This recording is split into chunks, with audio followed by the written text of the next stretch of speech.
जिगर जान फौलादी हवे ले बलिया के आजादी हवे हो, देश में सबसे पहले बलिया के आजादी। वीरों की धरती, शहीदों का देश, बागी बलिया, उत्तर प्रदेश। आज हम बलिया में मौजूद हैं। जानेंगे वोटर गंगा किनारे वाला क्या सोचता है। 7 सीटें हैं विधानसभा की, 5 पर बीजेपी है, 1 पर एसपी और 1 पर बीएसपी। क्या बीजेपी अपनी 5 सीटें बचा पाएगी या फिर 7 हासिल कर लेगी, या फिर मुकाबला है बीजेपी और एसपी के बीच में? बेहद दिलचस्प होगा। आइए देखते हैं क्या सोचता है वोटर गंगा किनारे वाला। भोरे भोरे बालेश्वर बाबा के, भोरे भोरे बालेश्वर बाबा के पौआ पखारे, हमरा गंगा माई के पनिया लहर मारे, हमरा गंगा माई के पनिया लहर मारे। तो हम नाव में मौजूद हैं और शुरुआत करेंगे इस पूरे कार्यक्रम की। तस्वीरें हम आपको लगातार दिखाएंगे, चर्चा भी। लेकिन मैं अगर विकास के मुद्दों पर बात करूं, बलिया के विकास की, क्या विकास हुआ है, क्या बड़े काम किए हैं बीजेपी ने? सबसे पहले माँ गंगे के चरणों में मैं प्रणाम करता हूं और 9 वर्ष की सबको बधाई देता हूं, बलिया वासियों को। विकास, आप यहाँ से अगर किसी नेता ने विकास करने का काम किया है बलिया में, तो वो माननीय अखिलेश यादव जी ने विकास करने का काम किया है। आप जीता जागता उदाहरण देख सकती हैं। यहाँ से सीधे कैमरा घुमाएंगी तो ये जनेश्वर मिश्रा सेतु, जो बिहार से बलिया को जोड़ने का काम करता है। देश की राजनीति में प्रधानमंत्री नरेंद्र मोदी के आने के बाद जो बदलाव हम सभी लोगों ने देखा कि 2014 के पहले भारत की स्थिति पूरे विश्व में, पूरे दुनिया में क्या मान सम्मान मिलता था, उसके बाद 2014 के बाद नरेंद्र मोदी ने पूरी दुनिया में भारत को पनोवैभव पर पहुंचाने का काम किया, या यूं कहा जाए कि दुनिया में एक बार पुनः पहचान दिलाने का काम भारत को किया। मैं ये कह सकता हूं कि 2017 में योगी आदित्यनाथ जब मुख्यमंत्री के रूप में बने तो उनको भय, भ्रष्टाचार और जो उत्तर प्रदेश में व्याप्त था, समाजवादी पार्टी की 5 साल की सरकार में उत्तर प्रदेश की जनता त्रस्त आ चुकी थी, जिसकी बदौलत भारतीय जनता पार्टी को पूर्ण बहुमत के 325 सीटों की सरकार बनी। और मैं ये कह सकता हूं कि योगी आदित्यनाथ ने उत्तर प्रदेश के अंदर भय, भ्रष्टाचार को से मुक्त करने का काम किया। आज मायावती कहाँ है? ठीक है, मायावती जी कहाँ है? आएंगी मैदान में कि नहीं आएंगी?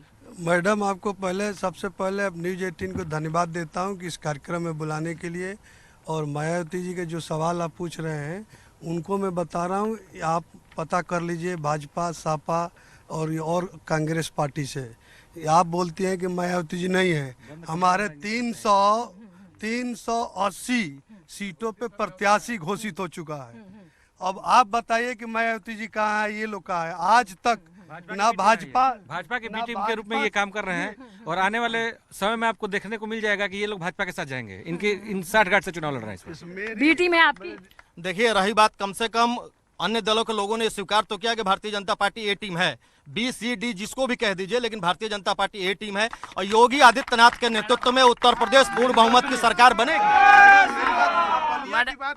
मैडम, बलिया के विकास के बारे में इनसे बात होनी चाहिए कि बलिया में इन्होंने क्या काम किया है। कांग्रेस ने कभी जाति और धर्म की राजनीति नहीं की है। आज पूरे भारत में सिर्फ और सिर्फ धर्म की राजनीति के नाम पे ये क्या मैं पूछ रही हूँ, कांग्रेस कहाँ है? हम हैं, बिल्कुल हैं। आप देखिए प्रियंका गांधी को, देखिए, उम्भा से लेके पिछले 1.5 सालों से मैडम, उम्भा से लेकर और अभी इलाहाबाद और अभी अमेठी तक में दलितों की आवाज हो, किसानों की आवाज हो, शोषितों की आवाज हो। 7 में से कितनी सीट? पूरी सीट पे आएंगे हम, बिल्कुल दमदारी के साथ पूरे 7 सीटों पे आएंगे। ये चुनाव सीधे बेरोजगारी, महंगाई, भ्रष्टाचार इसी पे होने वाला है। बेरोजगारों की स्थिति किसी से नहीं छुपी है। महंगाई की स्थिति यह है कि एक आम आदमी की स्थिति यह है कि परिवार चलाना मुश्किल हो गया है। और ये शोर शराबे से सरकारें नहीं बनती हैं। ये शोर करके जरा बेरोजगारी ले डूबेगी इनको। ये बेरोजगारी भाजपा को ले डूबेगी, महंगाई ले डूबेगी। यूपी के बाहुबली किसके? पूर्वांचल के बाहुबली किसके? पूर्वांचल के जो बाहुबली का लिस्ट जारी किया है मुख्यमंत्री माननीय योगी आदित्यनाथ जी ने, उन्होंने आज तक सिर्फ एक धर्म जात के विशेष बनाकर माफिया का लिस्ट बनाया है। वो सोनभद्र में, चंदौली में, मिर्जापुर में, बनारस में जो माफियाओं का लिस्ट है, क्यों नहीं जारी किया? बाहुबली किसके?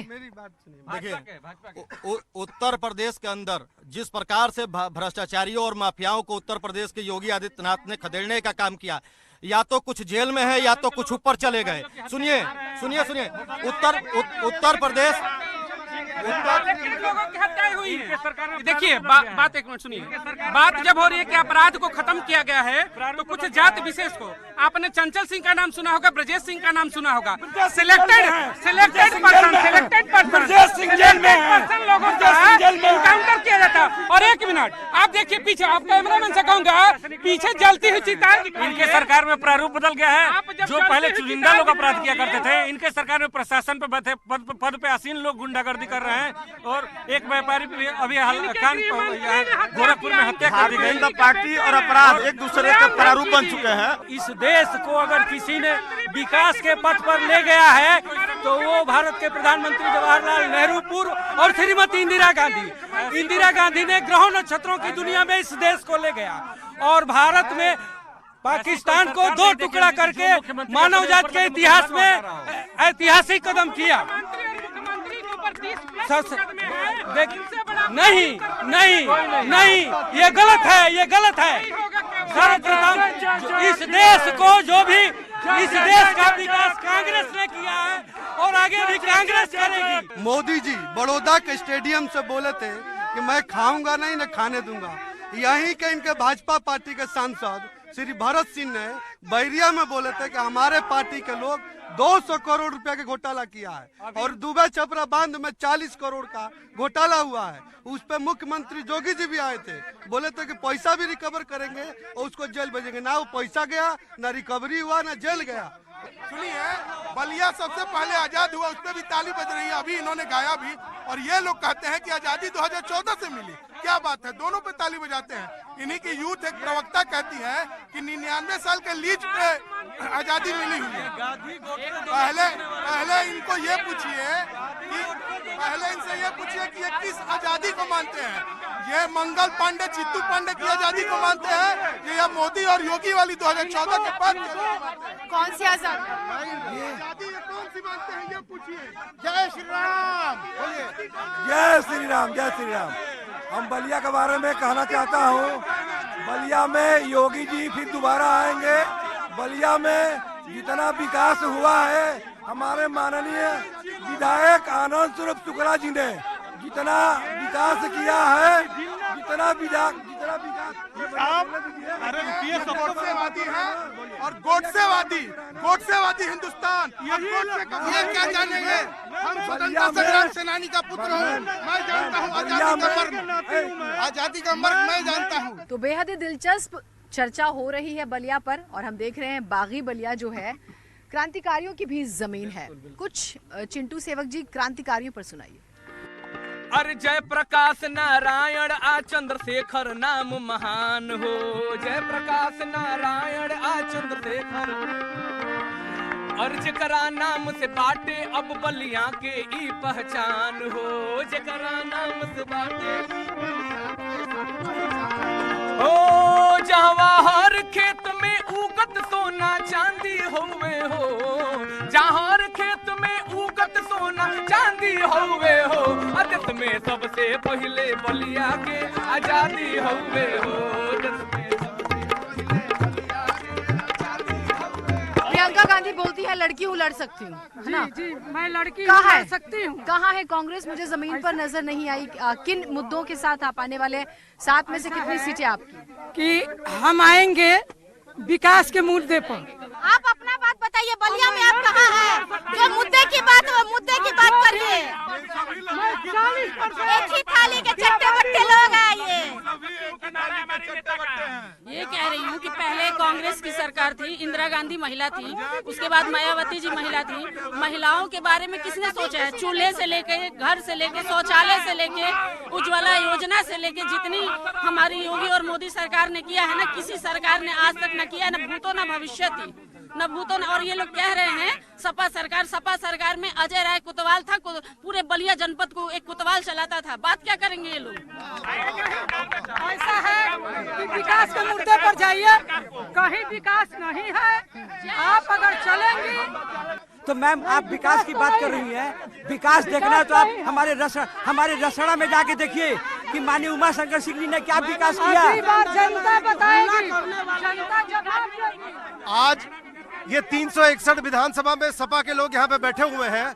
आज जो भी दुर्दशा 2017 से पहले हुई है, जो भी गड्ढे देख रहे हैं वो सब सपा की देन है। अभी एक भाई ने दिखाया कि ये जो पुल दिख रहा है, इस पुल से एक पुल घोटाले करने का काम अगर किसी ने किया तो सपा ने किया। और मैं बताना चाहता हूँ, इस बलिया में जो व्यापारी समाज और जो लोग सुरक्षित हैं, दूसरा कोई नहीं रहा है। बलिया की सड़कें NH-31 जिसमें सांसद जी ने कहा था कि 31 दिसंबर लास्ट डेट है, जिस दिन हम सड़क का उद्घाटन कर देंगे हाईवे का, वो नहीं हुआ। हमें एक्सप्रेसवे नहीं मिला, हमें हाईवे नहीं मिला, हमें मेडिकल कॉलेज नहीं मिला। टेंडर हो गया है। ये टेंडर अखिलेश यादव में भी होता था मैडम। ये यूपी का जो टेंडर है, ये अखिलेश भैया भी करते थे, योगी जी भी करते हैं मैडम। ये टेंडर में ही ये लोग खेल करते रहते हैं। अरे बाप रे बाप, बलिया के विकास के बाद बतिया होता लोग।